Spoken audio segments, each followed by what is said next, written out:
ये जो है ये एक बहुत बड़ा मंसूबा है, $500 मिलियन में लगा था एंड इसमें हमने कोई $125 मिलियन प्लस इन्वेस्ट करना है अगले 1 से 3 सालों में।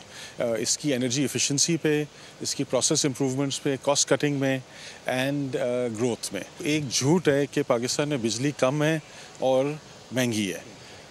जो जनरेशन हो रही है वो सस्ते में सस्ते हो जा रही है एंड लोकल हो जा रही है। आपको एज के इलेक्ट्रिक एंड एज डिस्ट्रीब्यूशन कंपनीज जो सरकार के ओनरशिप में हैं, आपको कंज्यूमर को बिजली सस्ती करके देनी है, एफिशिएंसी लानी है।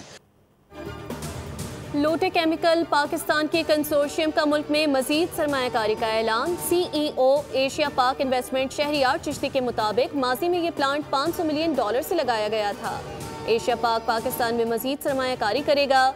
थरकोल से बिजली ₹15 फी यूनिट है कि इलेक्ट्रिक फी यूनिट ₹40 में दे रहा है। चेयरमैन लोटे केमिकल पाकिस्तान ने नवीद सुनाई, प्लांट के लिए 6 प्रोजेक्ट्स शुरू करने जा रहे हैं। मुल्क में मकामी सरमायाकार सरमाया लगाना चाहते हैं।